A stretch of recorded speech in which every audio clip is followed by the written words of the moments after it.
Hello everyone, నేను doctor Sandhya Deepika Uraganti, consultant Ferty9 fertility centre Secunderabad branch అండి. So ఇప్పుడు నేను మీతో ఐయుఐ ప్రక్రియ, ఇంట్రా యూట్రైన్ ఇన్సెమినేషన్ గురించి మాట్లాడతాను. సో ఇది ఎవరెవరిలో చేయాల్సి వస్తుంది, దీనికి ప్రీ రిక్విజిట్స్ ఏంటి, స్కాన్స్ ఎప్పుడెప్పుడు చేయాల్సి వస్తుంది, ప్రొసీజర్ ఎలా ఉంటుంది, ఇవన్నీ నేను మీకు ఎక్స్ప్లెయిన్ చేస్తాను. సో ఐయుఐ అనే ప్రక్రియ ఎవరెవరిలో చేస్తాము అంటే, నార్మల్గా ట్యాబ్లెట్ ట్రీట్మెంట్ ట్రై చేసాము, సక్సెస్ అనేది అవ్వలేదు.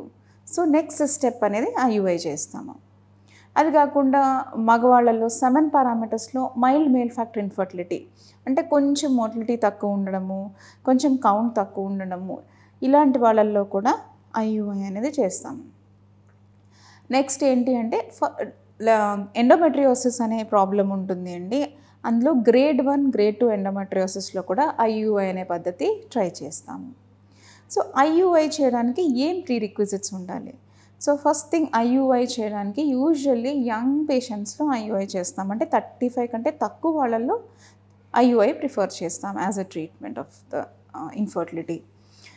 అండ్ వాళ్ళలో ఎగ్ కౌంట్ అనేది నార్మల్గా ఉండాలి యూజువల్గా. అండ్ ట్యూబ్స్ అనేవి ఓపెన్ ఉండాలి, అంటే ముందు ట్యూబ్ టెస్ట్ చేసినప్పుడు 2 ట్యూబ్స్ పేటెంట్గా ఉండాలి. సో అలా ఉంటే ఐయుఐ ప్రక్రియ సక్సెస్ రేట్ అనేది బాగుంటుంది. So tubes patency is important, good airs is also important in doing an IUI. Next step ఏంటి, ఈ ప్రొసీజర్ ఎలా చేస్తాము అంటే, ఫస్ట్ పేషెంట్ని డే 2 రోజు స్కానింగ్కి పిలుస్తాము. స్కానింగ్కి పిలిచి ఎగ్ కౌంట్ ఎలా ఉంది, యూట్రస్ ఎలా ఉంది, అవన్నీ చెక్ చేసుకుంటాం. చేసుకుని ఎగ్ పెరగడానికి ట్యాబ్లెట్స్ అనేవి స్టార్ట్ చేస్తాం. ట్యాబ్లెట్స్, ఇంజెక్షన్స్ యూజువల్గా స్టార్ట్ చేస్తాం. స్టార్ట్ చేసిన తర్వాత డే 8 ఆర్ డే 9 పిలుస్తాం. పిలిచి ఎగ్స్ అవి ఎలా ఉన్నాయి, గ్రోత్ వచ్చిందా లేదా చూస్తాము. ఇదివరకు ట్యూబ్ టెస్ట్ అవ్వకపోతే ఈ సైకిల్లో saline infusion sonography test, tube test అనేది చేస్తాం. ట్యూబల్ ఫ్లషింగ్ కూడా చేస్తాం. చేసిన తర్వాత ఎగ్ రిలీజ్ అవ్వడానికి ట్రిగర్ ఇంజెక్షన్ అనేది ఇస్తాం. ఇచ్చి 36 అవర్స్ తర్వాత పిలుస్తాం. సో ఆ రోజు పిలిచిన తర్వాత హస్బెండ్ సెమెన్ శాంపిల్ ఇమ్మంటాం. ఆ సెమెన్ ప్రాసెసింగ్ చేస్తాం.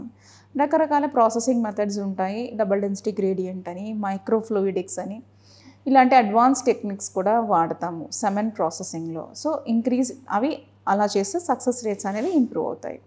ఒకసారి సెమెన్ ప్రాసెస్ అయిన తర్వాత విమెన్ స్లీపింగ్ పొజిషన్లో పడుకోబెట్టి వాళ్ళకి అల్ట్రాసౌండ్ గైడెడ్గా ఐయుఐ పద్ధతి అనేది చేస్తాము. అంటే అల్ట్రాసౌండ్లో మనం చూస్తూ ఆ ప్రొసీజర్ని చేస్తామన్నమాట. ఈ ప్రొసీజర్ తర్వాత ఆఫీస్కి వెళ్ళొచ్చా, ఇంట్లో పనులన్నీ చేసుకోవచ్చా అని అందరూ అడుగుతూ ఉంటారు. ఈ ప్రొసీజర్ తర్వాత అన్ని పనులు నార్మల్గా చేసుకోవచ్చు. ఆఫీసులకు వెళ్ళే వాళ్ళు ఆఫీసులకు వెళ్ళొచ్చు, ట్రావెలింగ్ చేయొచ్చు, అన్ని ఫుడ్స్ తినచ్చు. వాళ్ళు రెగ్యులర్ ఎక్సర్సైజెస్ ఏం చేసుకుంటారో అవన్నీ కూడా కంటిన్యూ చేసుకోవచ్చు. There is no need of bed rest. Food restrictions ఏమైనా ఉన్నాయా అని కూడా అడుగుతూ ఉంటారు. నో ఫుడ్ రెస్ట్రిక్షన్స్ అండి. ఏమి రొటీన్ ఫుడ్స్ తింటారో అన్నీ తినొచ్చు. Everything whatever you eat you can eat అండి. సో బట్ హెల్దీగా హోమ్ కుక్డ్ ఫుడ్ అనేది ప్రిఫర్ చేయండి when you are undergoing this process. So దీని తర్వాత ఏంటి, ప్రొసీజర్ అయిన తర్వాత మేము సపోర్ట్, ప్రెగ్నెన్సీ వస్తే సపోర్ట్ కోసం, లూటియల్ ఫేస్ సపోర్ట్ కోసం ట్యాబ్లెట్స్ అనేవి పెడతాము. ట్యాబ్లెట్స్, కొంతమందికి అవసరమైతే ఇంజెక్షన్స్ కూడా పెడతాము. సో అవన్నీ యథావిధిగా కంటిన్యూ చేయాల్సి వస్తుంది. సో 14 days తర్వాత ప్రెగ్నెన్సీ టెస్ట్ అనేది చేసుకోమంటాం. ప్రెగ్నెన్సీ టెస్ట్ చేసుకుని పాజిటివ్ వస్తే సెంటర్ని విజిట్ చేసి ట్రీట్మెంట్ కంటిన్యూ చేయాలి. నెగిటివ్ వస్తే నెక్స్ట్ సైకిల్ కోసం వెయిట్ చేయాల్సి ఉంటుందండి. దీని సక్సెస్ రేట్ అనేది 10 to 15% అండి. 100 పీపుల్కి చేస్తే 15% మందికి ప్రెగ్నెన్సీస్ వస్తాయన్నమాట. So this is about IUI procedure అండి. Thank you.